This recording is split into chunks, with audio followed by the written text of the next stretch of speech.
মানুষের গর্ভে ডিমনের জন্ম কি শুনতেই অবাক লাগছে। আজ আমি ঠিক এমনই এক ভয়ঙ্কর অথচ রহস্যময় গল্প শেয়ার করব আপনাদের সঙ্গে। শুধু তাই নয়, হামরা ছিল অবিবাহিত, তাহলে তার গর্ভে কি করে বাচ্চা আসলো? হারমার ছিল একেবারেই সাধারণ জীবন, কিন্তু হঠাৎ করেই ঘটে অদ্ভুত এক ঘটনা। সে প্রেগনেন্ট হয়ে যায়। শুধু তাই নয়, রাতারাতি তার জীবনে আসতে থাকে একের পর এক অজানা পরিবর্তন। ধীরে ধীরে তার গর্ভের ভেতর তৈরি হতে থাকে এমন এক সত্তা যার অস্তিত্ব মানুষের বোঝার বাইরে। এই যাত্রা মোটেও সহজ ছিল না। প্রতিটি মুহূর্তে লুকিয়ে ছিল ভয়, আতঙ্ক আর অজানা রহস্য। কোথা থেকে এই অভিশাপের শুরু, আর কোথায় গিয়ে এর ভয়ঙ্কর সমাপ্তি ঘটবে? পুরো কাহিনী শুনতে পারলে আপনি বুঝবেন এটা কোনো সাধারণ গল্প নয়। এর প্রতিটি স্তরে রয়েছে ভয়ঙ্কর রহস্য আর শিউরে ওঠার মতো সত্যি। চলুন তবে দেরি না করি দেখে আসি মানুষের গর্ভে কেমন করে জন্ম নিল সেই রহস্যময় ডিমন, আর কিভাবে এর সূচনা হলো। তো গল্পের শুরুতেই আমরা 13 বছরের একটা ছোট্ট বাচ্চা ছেলে পিটারকে দেখতে পাই। সে তার রুমে বসে মুভি দেখছিল। পিটারের সবসময় হরর মুভি দেখতে ভালো লাগে, তাই সে সবসময় এই হরর মুভি দেখত। তো পিটার আজ মুভি দেখার সময় হঠাৎ করে তার পাশের বাসা থেকে একটা অদ্ভুত আওয়াজ শুনতে পায়। কিসের আওয়াজ হচ্ছে সেটা জানার জন্য পিটার তার রুমের জানালার কাছে আসে। তখন সে আরো বেশি চিৎকার চেঁচামেচির শব্দ শুনতে পায়। সেই সাথে কিছু অদ্ভুত রকমের আলোও তার চোখে লাগে, কিন্তু সে বুঝতে পারে না পাশের বাড়িতে কি হচ্ছে। তবে সে ওই আলো দেখে বুঝতে পারে পাশের বাড়ির রিচুয়াল টাইপের কিছু করা হচ্ছে। এগুলো দেখে পিটার অনেক ভয় পেয়ে যায়, আর সে দ্রুত গিয়ে তার বিছানায় শুয়ে পড়ে। কিন্তু পিটার বিছানায় গিয়ে ঘুমোতে পারে না। তার ভেতরে অদ্ভুত রকম ফিলিংস হতে থাকে। যেহেতু সে হরর মুভির ফ্যান, তাই সে মনে করে ওই বাড়িতে কি হচ্ছে তার একবার দেখা দরকার, যদি সে কোনো কিছু স্পষ্ট দেখতে পায়। যার কারণে সে আবারও জানালার কাছে গিয়ে পাশের বাড়িতে কি হচ্ছে উকিঝুঁকি দিয়ে দেখার চেষ্টা করে। তখন সে পাশের বাড়ির ছোট ছেলে চার্লিকে সেখানে দেখতে পায়, যে কিনা পিটারকে দেখে হাই করে। পরদিন সকালবেলায় পিটার তার পরিবারের সঙ্গে নাস্তা করার সময় বেশ আনমনা হয়ে বসেছিল। পিটারের পরিবারে তার বাবা মা আর এক বড় বোন ছিল। তখন পিটার সবার উদ্দেশ্যে কালকে রাতে সে যে ঘটনা দেখেছে সেটা বলতে থাকে। পিটারের মুখ থেকে কালকে রাতের ঘটনা শুনে পিটারের বাবা ফ্রাঙ্ক, তার মা ডাবোরা আর তার বোন অ্যালি অবাক হয়ে যায়। পাশ থেকে অ্যালি বলে ওঠে, তোমার মাথা খারাপ হয়ে গিয়েছে। হরর আর রিয়েলিটি সব এক করে ফেলেছ। তুমি সারা রাত ভূতের সিনেমা দেখো, তাই এসব উল্টাপাল্টা কথা বলছো। বড় বোনরা ছোট ভাইদের সাথে যেমন হয় আর কি। অ্যালির কথা শুনে তার বাবা বলে, তুমি ঠিক কথা বলেছ। পিটারের উচিত মুভি দেখা কমিয়ে দেওয়া। তাছাড়া জনসনের পরিবার খুবই ধার্মিক এবং সাদাসিধে মানুষ, ওরা কেন রিচুয়াল করবে? পিটার তার পরিবারকে তার কথাগুলো বিশ্বাস করানোর অনেক চেষ্টা করে, কিন্তু কেউ তার কথা বিশ্বাস করে না। তখন পিটার আর কারোর সাথে কোনো কথা না বলে চুপচাপ রুমে চলে আসে। গতকাল রাতে যা কিছু দেখেছে সবকিছু আবারও মনে করতে থাকে। তারপর সে আবারও চিন্তা করে পাশের বাড়ি ফলো করবে, সেখানে কি হচ্ছে সেটা জানতে হবে তার। তখন সে জানালা দিয়ে দেখতে পায় ওই বাড়িতে একটা মেয়ে এসেছে। এই মেয়েটার নাম হারমা। মূলত এই মেয়েটা এসেছে জনসন পরিবারের কেয়ারটেকার হয়ে। জনসন পরিবার একটা ট্যুরের জন্য বাইরে যাবে, তাই কিছুদিন এই বাড়িটাকে দেখাশোনা করার জন্য তারা এই মেয়েটাকে রেখে যাচ্ছে। তো মিস্টার জনসন বাড়ি ছেড়ে যাওয়ার আগে হারমাকে পুরো বাড়ি ঘুরে দেখায়, কোথায় কি আছে কিভাবে আছে। সেই সাথে তাকে সতর্ক করে দিয়ে বলে তাদের বেসমেন্টে সে যেন কখনো না যায়। তবে এই বেসমেন্টে যাওয়ার রুমের দরজার চাবি পাশেই ছিল, সেটা হারমা দেখতে পায়। এরপর জনসন পরিবার ফ্রঙ্ক পরিবারের সঙ্গে দেখা করে বিদায় নিয়ে আসে এবং হারমার সঙ্গে তাদের পরিচয় করিয়ে দিয়ে যায়। যেহেতু কিছুদিন হারমা এখানে থাকবে, তাই প্রতিবেশীর সাথে পরিচয় করায়, যাতে কোনো সুবিধা অসুবিধা হলে তারা দেখতে পারে। এসব কিছু উপর থেকে পিটার ফলো করছিল। তারপর পিটার নিচে নেমে আসলে পিটারের সঙ্গেও হারমার পরিচয় হয়। তখন পিটার হারমাকে তাদের বাসায় দাওয়াত করে। এরপর যখন জনসন পরিবার বাড়ি ছেড়ে চলে যাচ্ছিল, শেষবারের মতো জনসন আবারও হারমাকে ওই নিচের বেসমেন্টের রুমে যাওয়ার জন্য নিষেধ করে দেয়। আর এ থেকেই হারমার মনে বেশ একটা খটকা লাগে। সে ভাবে বেসমেন্টে কি এমন জিনিস আছে, কারণ মানুষের নিষিদ্ধ জিনিসের প্রতি আগ্রহ বেশি থাকে। যখন রাত হয় হারমা একা ঘরে বসে ওই বেসমেন্টের রুমের কথা ভাবতে থাকে। কেন তাকে ওই বেসমেন্টে যাওয়ার জন্য বারবার করে নিষেধ করে গিয়েছে, ওখানে কি আছে সেটা জানার আগ্রহ তার ভেতরে কয়েক গুণ বেশি বেড়ে যায়। তো হারমা আর বসে না থেকে সোজা নিচে এসে ওই চাবি দিয়ে দরজা খুলে বেসমেন্টে চলে আসে। সে সেখানে একটা বেড, চেয়ার, চেন এসব অদ্ভুত জিনিস দেখতে পায়। এসব কিছু দেখে হারমা মনে করে হয়তো মিস্টার জনসন এটা তাদের প্রাইভেট সময় কাটানোর জন্য বানিয়েছে।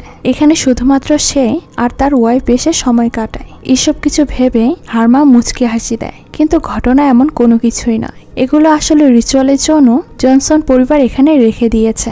এখানে আর কি কি আছে সেগুলো হারমা আরো ঘুরে দেখতে থাকে। তখন সে এখানে একটা রিং দেখতে পায়, যেটা সে হাতে তুলে নেয় এবং রিংটা তার কাছে এত চমৎকার লাগে যে সে নিজের আঙ্গুলেই রিংটা পরে নেয়। তবে আশ্চর্যজনক ব্যাপার হলো রিংটা পরার সাথে সাথে হারমার অদ্ভুত রকম অনুভূতি হতে থাকে। তার কাছে সেক্সুয়াল ফিলিংস হতে থাকে। এই ফিলিংসটা হারমা বেশ উপভোগ করে। তাই হারমা এই রিংটা না খুলে নিজের আঙ্গুলে পরে রাখার সিদ্ধান্ত নেয়। এরপর হারমা উপরে চলে আসে, আর তখন হঠাৎ করে তার শরীরটা খুব অসুস্থ হয়ে পড়ে। এতে সে বমি করতে শুরু করে। তারপর রাতে সে যখন বিছানায় শুয়ে পড়ে তখনও তার অদ্ভুত রকম ফিলিংস হতে থাকে, কিন্তু এই বিষয়টাতে হারমা খুব একটা বেশি গুরুত্ব দেয় না। সকালে ঘুম থেকে উঠে হারমার আবারও বমি হয় এবং সে নিজের ভেতর লক্ষ্য করে ধীরে ধীরে তার পেটটা বড় হয়ে যাচ্ছে এবং পেটের ভেতর কিছু একটা নড়াচড়া করছে। এই বিষয়টাতে সে মনে করে রাতে হয়তো প্রচুর পরিমাণে খাবার খাওয়া হয়ে গিয়েছে, তাই এমন ফিল হচ্ছে। এদিকে অ্যালি আর পিটার দুই ভাই বোন ফোন নিয়ে মারামারি করতে থাকে। পিটার তার বড় বোনের ফোন নিয়ে দৌড় দেয়, আর তখন ওই ফোনে ছিল অ্যালির বয়ফ্রেন্ড, যার সঙ্গে তার কিছুদিন আগে ব্রেকআপ হয়ে গিয়েছে। ঠিক সেই সময় ফ্রাঙ্ক সেখানে এসে ছেলে পিটারের পক্ষ নিলে অ্যালি এখান থেকে রাগ করে ভেতরে চলে যায়। অ্যালির মন খারাপ দেখে তার মা তাকে বোঝাতে থাকে। অন্যদিকে হারমা তখন পিটারদের বাসায় বেড়াতে আসলে পিটার হারমার সঙ্গে অনেক গল্প করে। তবে আশ্চর্যজনক বিষয় হলো পিটার এখানে হারমার সঙ্গে যে হরর মুভিগুলো দেখেছে সেগুলো নিয়ে গল্প করে। পিটারের মাথায় যেন সবসময় এই হরর মুভির চিন্তা থাকে। তবে এসব গল্প হারমার বেশি একটা ভালো না লাগলে সে সেখান থেকে উঠে বাথরুমের দিকে চলে যায়। তখন সে আড়াল থেকে অ্যালি আর তার মায়ের কথা শুনে ফেলে। অ্যালিকে তার মা বোঝাচ্ছিল। অ্যালির মা বলছিল মানুষের জীবনে অনেক খারাপ সময় আসে, ব্রেকআপ হতেই পারে, তার জন্য নিজের জীবন নষ্ট করার কোনো মানে হয় না। জীবন কারোর জন্য থেমে থাকে না। এসব কথা শুনে কোথাও না কোথাও হারমারও ভালো লাগে। মনে হচ্ছিল হারমারও হয়তো কারোর সঙ্গে ব্রেকআপ হয়েছে, সেও কারো থেকে চরমভাবে ঠকে গিয়েছে। সেই সাথে হারমা আফসোস করতে থাকে তারও যদি মা থাকতো আর তাকে যদি এইভাবে বোঝাতো তাহলে তার জীবনটা আরো সুন্দর হতো। আসলে হারমার আপন বলতে পৃথিবীতে কেউ নেই, যার কারণে সে কেয়ারটেকারের কাজ করছে। তো যাই হোক, হারমা বাথরুমে এসে অনেক চেষ্টা করে গতকালকে পরে রাখা রিংটা খুলে ফেলার জন্য, কিন্তু সে অনেক চেষ্টা করার পরেও কোনোভাবে তার হাত থেকে রিংটা খুলতে পারে না। এক পর্যায়ে সে বাইরে বের হয়ে আবারও অ্যালি আর তার মায়ের সঙ্গে কথা বলতে আসে। তখন হারমাকে দেখে সবাই মনে করছিল হারমা প্রেগনেন্ট, এবং তার হাতে ওই রিংটা থাকায় ফ্রাঙ্ক জিজ্ঞাসা করে আপনার হাজবেন্ড কোথায়। একথা শুনে হারমা ভ্যাপাচাকা খেয়ে যায়। সে কি বলবে ওই মুহূর্তে কোনো কিছুই বুঝতে পারে না। তবুও সে পরিস্থিতি সামলানোর জন্য বলে আমার হাজবেন্ড বিজনেস ট্রিপে গিয়েছে, কিছুদিনের ভেতরেও চলে আসবে। মূলত হারমা চাইলেই তার এমন পরিস্থিতি সে কোনোভাবেই সবার কাছ থেকে লুকোতে পারছিল না, তাই সে সবাইকে মিথ্যে কথা বলেছে। মূলত হারমা তো এখনো পর্যন্ত বিয়েই করেনি। তখন সেখানে পিটার আসলে পিটারের মা তাকে বকা দেয় তার বড় বোনের সঙ্গে বেয়াদবি করার জন্য, এবং আজকে তাকে শাস্তি দিয়ে টিভি দেখতে নিষেধ করে। অন্যদিকে সন্ধ্যা হয়ে আসলে হারমা বাড়িতে চলে আসে। এদিকে পিটারকে তার মা নিষেধ করা সত্ত্বেও পিটার আবারও টিভি দেখতে বসে। তখন তার হঠাৎ করে হাত কেটে গেলে সে নিজেই নিজের রক্তটুকু চুষে খেয়ে নেয়। অন্যদিকে হারমা বাসায় ফিরে চুপ করে বসে থাকে না। সে অনেক চেষ্টা করে তার আঙ্গুল থেকে ওই রিংটা খুলে ফেলার। কখনো সাবান দিয়ে চেষ্টা করে তো কখনো এমনি টানাটানি করে চেষ্টা করে, কিন্তু তার সকল চেষ্টাই বিফলে চলে যায়। এমন সময় হঠাৎ করে হারমার ডোরবেল বেজে উঠলে হারমা দরজা খুলে কিছু একটা ভাবতে ভাবতে পিটারদের বাড়িতে চলে আসে, আর সে পিটারের হাতে ব্যান্ডেজ করে পিটারের সঙ্গে শুয়ে পড়ে। তবে এই বিষয়টা ছিল হারমার নিতান্তই একটা দুঃস্বপ্ন। তবে আশ্চর্যজনক বিষয় হলো এই একই স্বপ্ন একজন ফাদারও দেখতে পায়। এটা কি কোনো কাকতালীয় ঘটনা, না এর পিছনে কোনো রহস্য আছে, তা আমরা একটু পরেই জানতে পারবো। তবে ফাদার রনের ভেতর এক অলৌকিক শক্তি ছিল। সে তার আশেপাশে যদি কোনো ডিমনিক শক্তি থাকে সেটা সে আগে থেকেই বুঝতে পারে। এই স্বপ্নের মধ্য দিয়ে রনকে সংকেত দিচ্ছে কেউ একজন খুব দ্রুত বিপদে পড়বে। ফাদার রন এই পৃথিবীর সকল খারাপ শক্তিকে শেষ করে সবাইকে রক্ষা করতে চায়, যার কারণে সে এখন তার আশেপাশে বেশ ভালোভাবে ফলো করতে শুরু করে যে হঠাৎ করে কার কি বিপদ হতে চলেছে। এদিকে হারমার পেট গত দিনের থেকে আজ আরো বেশি বড় হতে থাকে। বিষয়টা এত দ্রুত হচ্ছিল, হারমা এটা দেখে অনেক ভয় পেয়ে যায়। সেই সাথে তার পেটে ব্যথা অনুভব হয়। এখন হারমা কি করবে কোনো কিছুই বুঝে উঠতে পারে না। এমনকি তার হাতে এক অদ্ভুত ধরনের দাগ হতে থাকে, কালো ট্যাটুর মতো। এমনকি দাগটা মুহূর্তের ভেতর তার সম্পূর্ণ শরীরে ছড়িয়ে যেতে থাকে। অন্যদিকে সকালে পিটার নাস্তার টেবিলে তার বাবা মাকে বলে হারমা রাতে তার রুমে এসেছিল, অর্থাৎ পিটারও কাল রাতে সেম স্বপ্ন দেখেছে। কিন্তু তার এই কথা পিটারের বাবা মা কেউ গুরুত্ব দেয় না, বরং তাকে চোখ রাঙিয়ে দিয়ে থামিয়ে দেয়। এতে করে পিটার রাগ করে এখান থেকে উঠে যায়, কারণ কেউ তার কথা বিশ্বাস করছে না। এরপর পিটারকে দেখা যায় স্কুল থেকে মন খারাপ করে বাসায় ফিরছে, আর সে একা একা সিদ্ধান্ত নেয় তার সঙ্গে যা কিছু হয়েছে সে সবার সামনে এগুলো প্রমাণ করে ছাড়বে। কাল রাতে তার ঘরে হারমা এসেছিল, সে কোনো মিথ্যা কথা বলছে না। এরপর রাতে পিটার কফি খেয়ে পুরো রাত জেগে থাকার সিদ্ধান্ত নেয়, কারণ পিটার বুঝতে পেরেছে হারমা আজ রাতেও তার রুমে আসবে। তখন যাতে সে হারমাকে হাতে নাতে ধরতে পারে এই জন্য সে কফি খেয়ে রাত জাগছে। তো দেখা যায় পিটারের ধারণাই সঠিক। কিছুক্ষণ পর পিটারের রুমে কেউ একজন আসে, আর তখন পিটার জোরে জোরে চিৎকার করে তার বাবা মাকে তার রুমে ডেকে নেয়। তার রুমে কে এসেছে তাকে দেখানোর জন্য। পিটারের বাবা মা পিটারের চিৎকার শুনে দৌড়ে তার রুমে আসলে পিটার বলতে থাকে হারমা তার রুমে এসেছে, কিন্তু দেখা যায় পিটারের রুমে ওই সময় কেউ নেই। তখন পিটারকে তার বাবা মা শান্ত করার জন্য বলে তুমি হয়তো কোনো স্বপ্ন দেখেছ। তখন পিটার আরো রেগে গিয়ে তার বাবা মাকে বলে আমি তো ঘুমাইনি, তাহলে স্বপ্ন দেখব কিভাবে। একথা শুনে পিটারের বাবা মা তাকে আরো বেশি কথা শুনিয়ে দেয়। কেন তুমি রাত জাগছো? রাত জাগার কারণে তুমি এই সমস্ত কিছু হ্যালোসিনেশন করছো। তো যাই হোক, পরের দিন হারমা সকালে ঘুম থেকে উঠলে দেখতে পায় তার পুরো শরীরে কালো দাগ ছেয়ে গিয়েছে। এখন সেই অবস্থায় কারো সামনে আর বাইরে বের হতে পারবে না। কিভাবে সে তার শরীরের এই দাগগুলোকে লুকাবে? তাছাড়া শারীরিক অবস্থাও খুব খারাপ হয়ে যায়। এই দাগের জন্য সে অনেক দুর্বল হয়ে পড়ে, অর্থাৎ তার শরীরের এই কালো কালো দাগগুলোই তাকে খুব দ্রুত দুর্বল করে ফেলছে। এরপর যখন হারমা এই দাগগুলো তোলার জন্য গোসল করতে যায়, তখন সে দেখতে পায় তার শরীর থেকে এই কালো দাগগুলো আরো বেশি ছড়িয়ে পড়ছে। এমন পরিস্থিতিতে হারমা নিজেকে নিজে আয়নায় দেখে কান্নায় ভেঙে পড়ে। তার সঙ্গে এসব কি হচ্ছে? তবুও সে নিজেকে শান্ত করে বাইরে বের হলে তার কাছে মিস্টার জনসনের কল আসে। ফোন রিসিভ করলে জনসন হারমার কাছে জিজ্ঞেস করে সবকিছু ঠিকঠাক আছে কিনা। তখন হারমা জনসনকে মিথ্যে কথা বলে।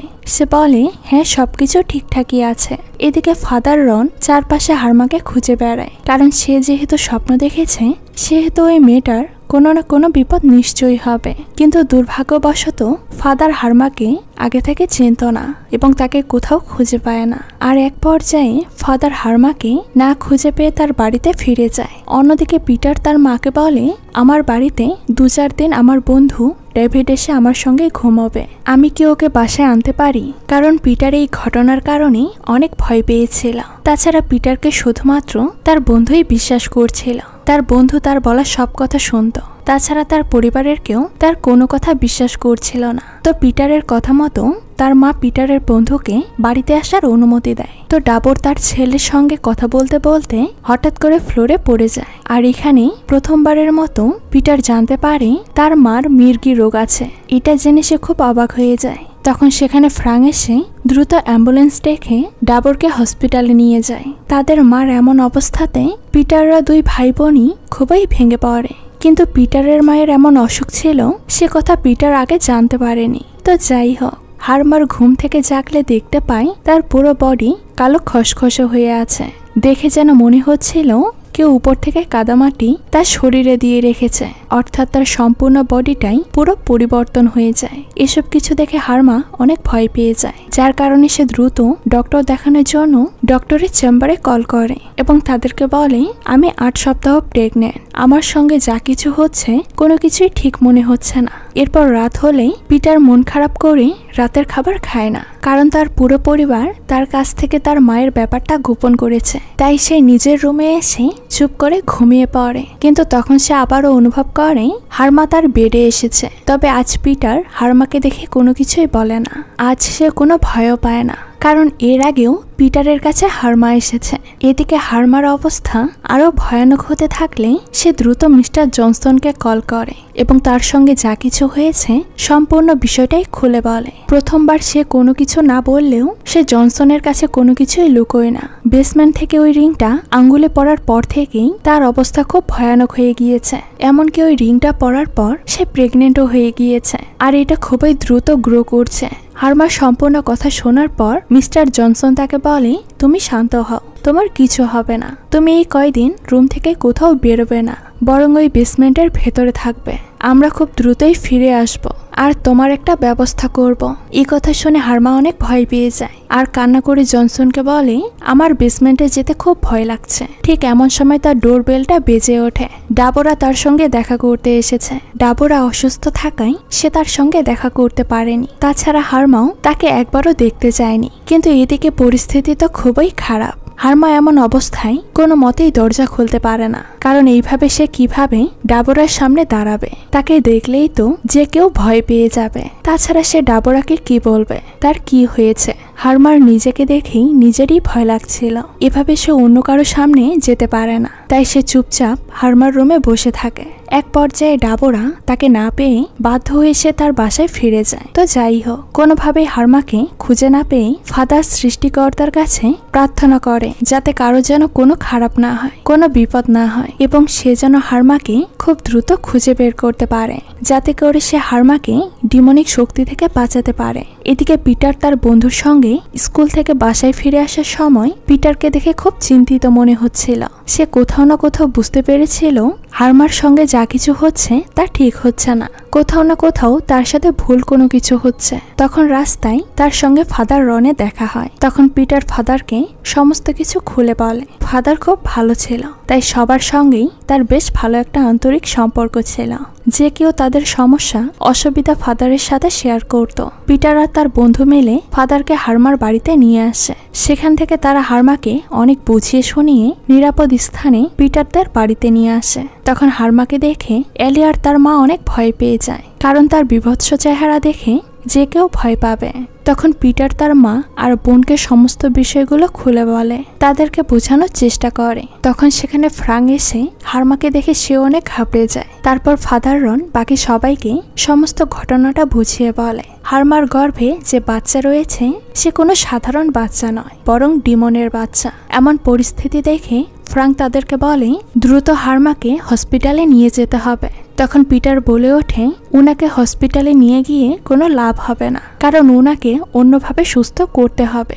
এরপর পিটার ফাদারকে এক্সোরসিজম করতে বলে, কিন্তু বললেই তো সবকিছু করা সম্ভব হয় না। তাই ফাদার বলে আগে আমাকে এই কেসটা খুব ভালোভাবে জানতে হবে, তারপর আমি এক্সোরসিজম করতে পারবো। তখন হারমা ফাদারকে সমস্ত সত্যি ঘটনা বলতে শুরু করে। সে প্রথমে কি কি করেছিল আর কখন থেকে তার ভেতর পরিবর্তন হতে শুরু করেছে। তো যাই হোক, বেসমেন্টের সত্য ঘটনা শোনার পর ফ্রাঙ্ক আর ফাদার সত্যি সত্যি সেগুলো দেখার জন্য বেসমেন্টে আসে। এখানকার সমস্ত কিছু দেখার পর তারা বুঝতে পারে এখানে জনসনের পরিবার কোনো খারাপ আত্মার সাধনা করে। এমনকি সেখানে তারা একটা গ্লোব দেখতে পায়, যেখানে বিভিন্ন জায়গায় বিভিন্ন দেশে লাল কালি দিয়ে মার্ক করা ছিল।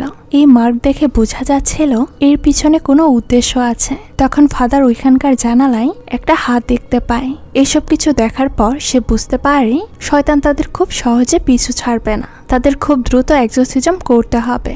অন্যদিকে হারমার সঙ্গে যখন ডাবোরা কথা বলছিল তখন হারমা ডাবোর সামনে সব সত্যি কথা স্বীকার করে। সে বলে আমার কোনোদিন বিয়েই হয়নি, আমার কোনো হাজবেন্ড নেই। তখন হারমার কষ্ট দেখে ডাবোরা তাকে জড়িয়ে ধরে। হঠাৎ করে হারমা ডাবোর গলা চেপে ধরে, অর্থাৎ হার্মাকে ডিমন পজেস করে নিয়েছে। ডাবোরা তার হাত থেকে বাঁচার জন্য অনেক চেষ্টা করে, কিন্তু সে কোনোভাবে হার্মা থেকে নিজেকে ছাড়িয়ে নিতে পারছিল না। যখন প্রায় জানটা যায় অবস্থা, ঠিক সেই সময় ফাদার আর ফ্রাঙ্ক সেখানে এসে ঠিক সময় তাকে হার্মার কাছ থেকে বাঁচিয়ে নেয়। এরপর ফাদার এক্সোরসিজম শুরু করে। এক্সোরসিজম শুরু হওয়ার পর থেকে হার্মার শরীরে অসহ্য যন্ত্রণা হতে থাকে। একটা পর্যায়ে গিয়ে হার্মার ডেলিভারি হয়ে যায়। তখন হার্মার হাত থেকে ওই রিংটা খুলে আপনা আপনি বাচ্চার হাতে চলে আসে। আর বাচ্চাটা এত পাওয়ারফুল ছিল যে সেখানে থাকা সবার উপর অ্যাটাক করে দেয়। তখন বাচ্চার উপর সবাই হামলা করলেও বাচ্চাটার কিছুই হয় না। তখন এলি খুব সাহস নিয়ে নিজের সমস্ত শক্তি দিয়ে বাচ্চাটাকে মারার চেষ্টা করে। এক পর্যায়ে ফাইনালি এলির চেষ্টাটা সফল হয়ে যায়। তারা বাচ্চাটাকে মেরে ফেলতে পারে। এরপর সবকিছু ঠিকঠাক হয়ে গেলে হার্মাকে দ্রুত হসপিটালে ভর্তি করানো হয়। তখন ফ্রাঙ্করা সবাই সেখানে এসে হার্মার কাছে তার বাচ্চাকে তুলে দেয়। মূলত হার্মা 2টা বাচ্চা জন্ম দিয়েছিল। একটা বাচ্চা ছিল ডিমন, আরেকটা বাচ্চা ছিল মানুষের। বাচ্চাকে কাছে পেয়ে হার্মা কোলে নিয়ে আদর করে এবং পিটারকে ধন্যবাদ জানায়, কারণ পিটারের জন্যই এ সমস্ত কিছু হয়েছে। সে আবারও নতুন জীবন ফিরে পেয়েছে। পিটার না থাকলে হয়তো এই বিপদ থেকে তাকে কেউ উদ্ধার করতে পারতো না। সবকিছু ঠিকঠাক হলে হার্মা পিটারকে তার বাচ্চার নাম রাখতে বলে। তখন পিটার বাচ্চাটার নাম রাখে নেকমাস। নাম শুনেই বোঝা যাচ্ছিল এটা কোনো ডিমনের না, তবে এতে কেউ কিছুই মনে করে না। সবাই ভাবে হরর মুভি দেখে সেখান থেকে এই নামটা সে বলেছে। এদিকে পিটার বাড়িতে আসলে তার আঙ্গুলে ওই সেই রিংটা দেখা যায়, যে রিংটার জন্য এত কিছু। এবং পিটার রিংটার দিকে তাকিয়ে অদ্ভুত রকম ভাবে হাসছিল। এটা দেখে বোঝা যাচ্ছিল তারা সবাই মিলে শয়তানটাকে শেষ করতে পারেনি। ওই শয়তানের আত্মা পিটারের ভেতর চলে এসেছে। এই বিষয়টাই জনসনের পরিবার চেয়েছিল। তাদের কাজ ছিল বিভিন্ন জায়গায় গিয়ে মানুষকে টার্গেট করে তাদের মাধ্যমে ডিমনকে এই পৃথিবীতে আনা, যেটা তারা করতে সফল হয়েছে। মূলত তারা এই পৃথিবীটাকে শয়তানের পৃথিবীতে পরিণত করতে চায়, যাতে সবাই এই শয়তানের ধোকায় পড়ে যায়, কেউ যেন শয়তানের হাত থেকে বাঁচতে না পারে। যার কারণে হার্মা তাদেরকে ফোন দিলেও জনসনের পরিবার তাকে কোনো হেল্প করে না। এমনকি আশেপাশের কাউকে হার্মার এমন অসুস্থতার কথাও বলে না, কারণ তারা এসব কিছুই ইচ্ছাকৃতভাবে করেছে। রিংটা পরার সাথে সাথেই একটা ডিমন হার্মার সঙ্গে ইন্টিমেট হয়, আর তার ভেতর থেকে মানুষ রূপে ডিমন এই পৃথিবীতে চলে আসে। এবার প্রশ্ন হলো, তাহলে হার্মার ওই বাচ্চাটা কিভাবে আসলো? হার্মার এখানে আসার আগে তার এক্স বয়ফ্রেন্ডের সঙ্গে ইন্টিমেট হয়েছিল, যার কারণে এই মানুষের বাচ্চাটা তার গর্ভে আসে এবং একই সঙ্গে মানুষ এবং শয়তানের বাচ্চার জন্ম দেয় সে। ওই যে হার্মা ফ্রাঙ্ককে বলেছিল তার হাজবেন্ড বিজনেস কাজে বাইরে গিয়েছে, ওইটাই সে তার বয়ফ্রেন্ডের কথা বলেছে, হাজবেন্ড নয়। তবে বাচ্চা পেটে আসার কথা শুনে হার্মার বয়ফ্রেন্ড তার সঙ্গে ব্রেকআপ করে দেয়। তাই হার্মা একাই এই বাচ্চাকে পৃথিবীতে আনতে চায়। এজন্যই সেদিন এলিকে বলা কথা শুনে সে খুশি হয়েছিল। তো এইটাই ডিমনের পৃথিবীতে আসার সূচনা। আর এটাই হলো একজন অবিবাহিত মেয়ের গর্ভে বাচ্চা আসার মূল রহস্য। আর এখানেই আজকের এই গল্পটা শেষ হয়ে যায়। তো এই মুভিটি আপনাদের কাছে কেমন লেগেছে সেটা কিন্তু অবশ্যই কমেন্ট করে জানাবেন। আজকে এই পর্যন্তই, দেখা হচ্ছে নতুন কোনো ভিডিওতে। সেই পর্যন্ত সবাই ভালো থাকবেন। আল্লাহ হাফেজ।